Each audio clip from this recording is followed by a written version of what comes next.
Quorum की निशानदही काम आई, ना ही इजलास का इल्तवा। PTI के तमाम हरबे नाकाम। KP में मखसूस नशिस्तों पर मुंतखब अरकान ने हल्फ उठा लिया। Chief justice Peshawar high court की हिदायत पर गवर्नर ने 25 अरकान से हल्फ लिया। हल्फ उठाने वालों में जमीयत उलमा इस्लाम के 9, नून लीग के 8 और पाकिस्तान पीपल्स पार्टी के 5 अरकान शामिल। अवामी नेशनल पार्टी के 2 और पाकिस्तान तहरीक इंसाफ पार्लियामेंटेरियन के 1 रुकन ने भी हल्फ उठा लिया। पेशावर हाई कोर्ट ने नून लीग की दरख्वास्त पर गवर्नर को नुमाइंदा नामजद किया था। इलेक्शन कमीशन ने भी पेशावर हाई कोर्ट को खत लिखा। बताया अरकान से हल्फ लेने की दरख्वास्त को संजीदगी से नहीं लिया गया। सेनेट इलेक्शन और हल्फ बर्दारी आईनी तकाजे हैं। KP की 11 सेनेट नशिस्तों पर इलेक्शन कल होना है। इलेक्शन कमीशन की IG KP police, chief secretary और IGFC को सिक्योरिटी इंतजामात की हिदायत। खैबर पख्तूनख्वा असम्बली में मखसूस नशिस्तों पर अरकान का हल्फ न हो सका। इजलास शुरू होते ही हुकूमती अरकान ने कोरम की निशानदही की। गिनती पर अरकान पूरे ना निकले, घंटियां बजाने पर भी ना आए। कोरम की निशानदही पर KP असम्बली का इजलास शुरू होते ही मुलतवी करना पड़ा। अपोजिशन के एतराज़ पर स्पीकर ने कहा कि आप शिक बताएं, इजलास में कोरम की निशानदही नहीं की जा सकती। स्पीकर बाबर सलीम सवाती ने इजलास जुमेरात तक मुलतवी कर दिया। अपोजिशन अरकान का एहतजाज, स्पीकर डाइस का घेराव। तहरीक इंसाफ ने बाइकआउट का फैसला पार्लिमानी पार्टी के इजलास में किया। अरकान को असम्बली में ना जाने की हिदायत की। सिर्फ 4 अरकान शरीक हुए। वज़ीर कानून आफ्ताब आलम कहते हैं सीटें अपोजिशन को देने पर अरकान असम्बली बहुत नाराज हैं।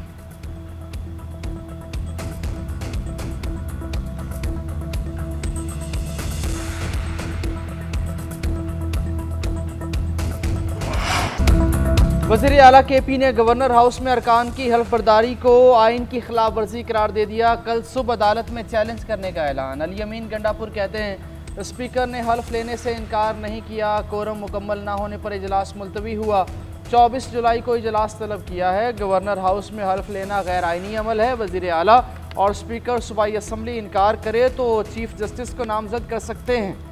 मीडिया से गुफ्तगू में मजीद कहा जो भी हो रहा है वो बानी PTI के अहकामात पर हो रहा है। नाराज़ उम्मीदवारों के खिलाफ पार्टी कार्रवाई करेगी। कागजात वापस ना लेने से हमें नुकसान हुआ। ऑपोजिशन से इत्तेहाद सिर्फ सेनेट इंतखाबात तक है।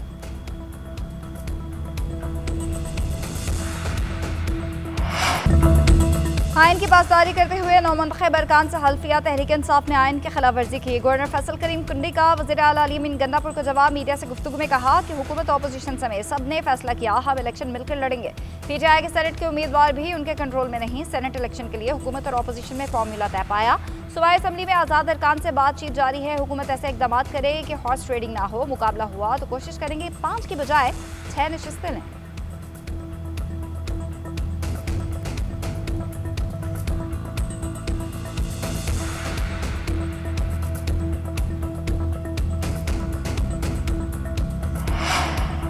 सियासी नाबालिग 12 साल से KP में बैठे हैं। गैर आइनी काम के लिए रात 12 बजे भी सेशन बुलाते हैं। ये असम्बली के साथ खिलवाड़ कर रहे हैं।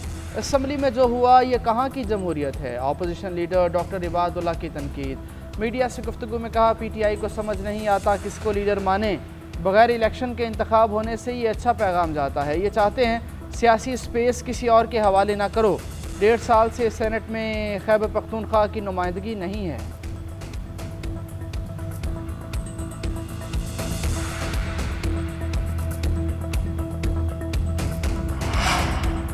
स्पीकर KP ने साजिश के तहत अरकान को हल्फबर्दारी से रोका। PTI असम्बली में कानून के बरक्स नहीं चल सकती है। वज़ीर ममलिकत दाखिला तलाल चौधरी ने खरी खरी सुना दी। मीडिया से गुफ्तगू में कहा कि PTI ने हमेशा अरबपति अफराद को सेनेट टिकट दिए।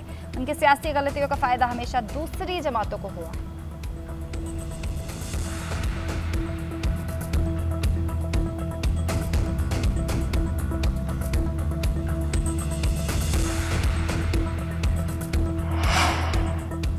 आइन के आर्टिकल 255 के तहत पेशावर हाई कोर्ट का चीफ जस्टिस किसी शख्स को हल्फ दिलाने के लिए नामजद करने का कोई इंतजामी इख्तियार नहीं रखता।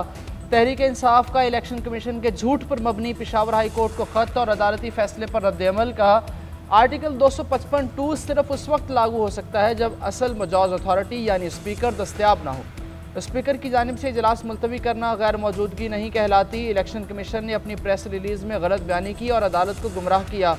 चीफ जस्टिस पाकिस्तान मामले का फौरी नोटिस लें और जमहूरी अमल में गैर आइनी अदालती मुदाखलत को रोकने में अपना आइनी किरदार अदा करें। सेनेट में बिला मुकाबला इंतखाब पीटीआई के लिए चैलेंज। नाराज अरकान का कागजात नामजदगी वापस लेने से इनकार। इरफान सलीम, वकास और खुर्रम ज़िशान, इरशाद हुसैन और आयशा बानो शामिल। कहते हैं मैदान छोड़ेंगे ना ही सौदेबाजी करेंगे। इरफान सलीम ने कहा कि पीटीआई के 25 से 30 MPAs राब्ते में हैं, इलेक्शन में सरप्राइज देंगे। तहरीक इंसाफ खैबर पख्तूनख्वा में इख्तलाफात में भी शिद्दत। मर्दान से हुकूमती रुकने असम्बली तारिक महमूद का इरफान सलीम को वोट देने का ऐलान। साबिक सूबाई वजीर शकील खान ने भी इरफान सलीम की हमायत कर दी।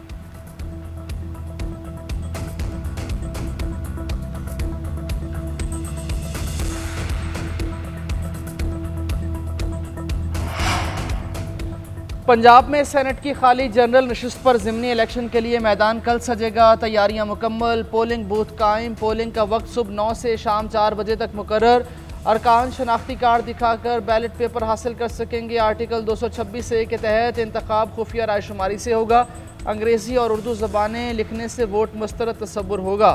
उधर वज़ीर आला मरीम नवाज़ की ज़ेर सदारत पंजाब की पार्लिमानी पार्टी का इजलास। सरकार को सेनेट इंतखाबात के हवाले से ब्रीफिंग। मरीम नवाज़ की तमाम अरकान असम्बली को कल सेनेट इंतखाबात में हाज़िरी यकीनी बनाने की भी हिदायत।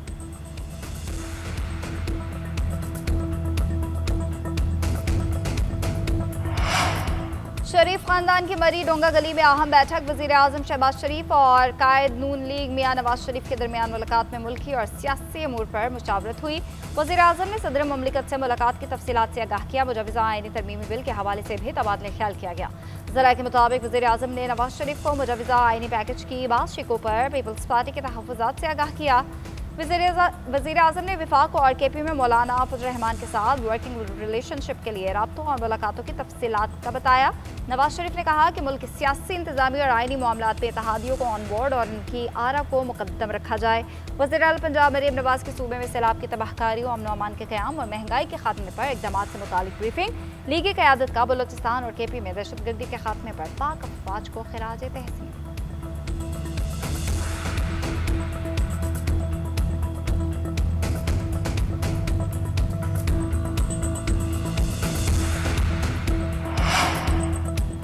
पंजाब काबीना में तोसी का फैसला। 10 वज़रा और मुशीरों की तकर्री की जाएगी। मरी में शरीफ ख़ानदान की अहम बैठक की अंदरूनी कहानी सामने आ गई। ज़राए के मुताबिक काबीना में शामिल होने वालों में अक्सरियत जनूबी पंजाब से होगी।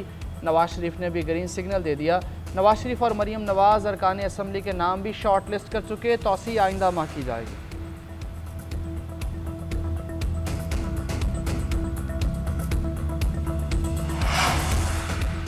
वज़ीर दाखिला मोहसिन नकवी का दौरा काबुल। अफगान हम मनसब सिराजुद्दीन हक्कानी से मुलाकात। इंसदाद दहशतगर्दी, दरअंदाजी और कलदम तहरीक तालिबान पाकिस्तान के हवाले से तबादला ख्याल।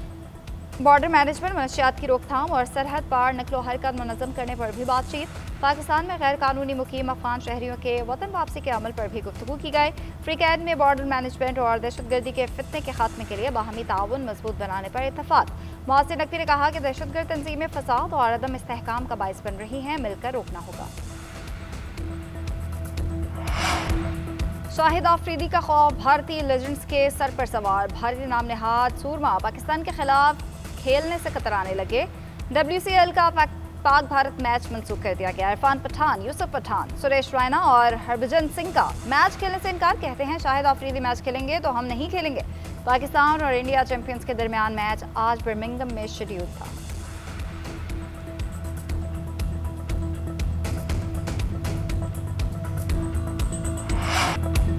बंगाल टाइगर्स ने शाहीनों के पर उतर दिए। पहला T20 मेज़बान बांग्लादेश के नाम। 3 मैचेस की सीरीज में 1-0 की बढ़तरी हासिल कर ली।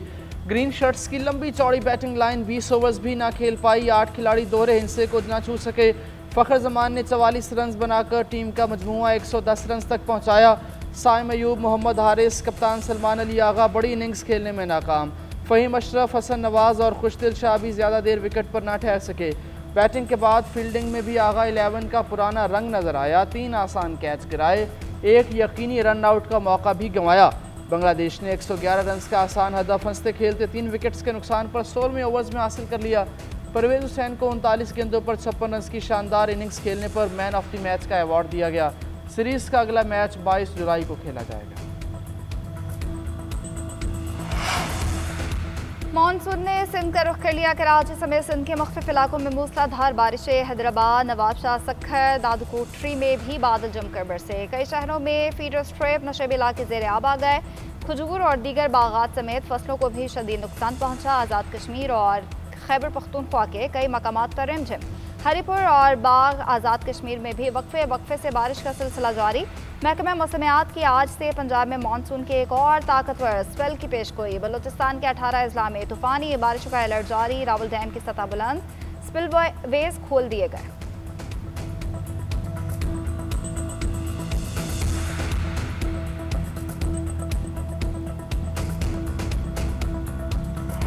मानसून बारिशों और सैलाबी सूरत हाल में 135 अमवात, मुख्तलिफ हादसात में 479 शहरी जख्मी हुए, 156 घर मुतासर हुए। PDMA के मुताबिक पंजाब के बेशतर दरियाओं और बराजेस में पानी का बहाव नॉर्मल है। तरबेला में 79%, मंगला डैम में 49% पानी। दरिया सिंध में तरबेला, चश्मा और तौसा के मुकाम पर दरमियाने दर्जे का सैलाब। शहरों में अर्बन फ्लडिंग का खदशा है। निकासी आपकी तैयारी मुकम्मल, शहरियों को एहतियात बरतने की हिदायत।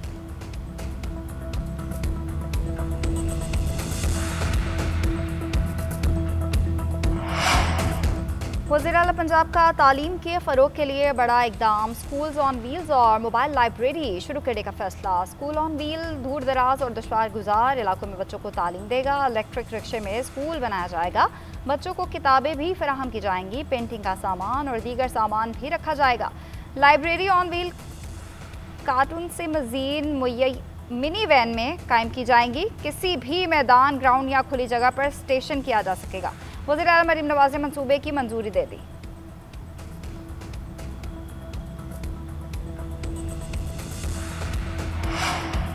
सिंध हुकूमत का तालीमी इनकलाब, जामियात के लिए रिकॉर्ड 42 अरब का बजट और नौजवानों के लिए डिजिटल ट्रेनिंग प्रोग्राम्स का आगाज़। सीनियर वजीर सिंध शर्जील मेमन कहते हैं Peoples Party information technology program नौजवानों को डिजिटल मईशत का हिस्सा बनाने के लिए मॉडल प्रोग्राम बन चुका है। पहले मरहले के तहत 13,565 तलबा को जदीद IT शोबों में तरबियत दी गई। 300 तलबा को मेरिट पर गूगल क्रोम बॉक्स और लैपटॉप दिए। मंसूबे आला तालीमी इंफ्रास्ट्रक्चर की बेहतरी का मुँह बोलता सबूत।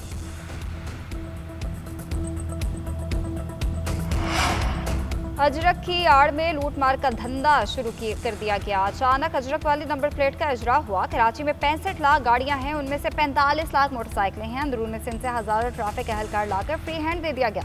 उनका मकसद वो कराची वालों को लूटे। अंदरून सिंध में 1% गाड़ियों पर भी अजरक वाली नंबर प्लेट नहीं और चालान नहीं हो रहा। वज़रा और उनके बच्चों की फैंसी नंबर प्लेट्स हैं, कोई पूछताछ नहीं। सिंध के शहरों में इस हुकूमत के खिलाफ लावा पक रहा है। वो ज़मीन पर खुदा बने हुए हैं, इन्हें पता भी नहीं चलेगा जब ज़मीन पांव तले से निकल जाएगी।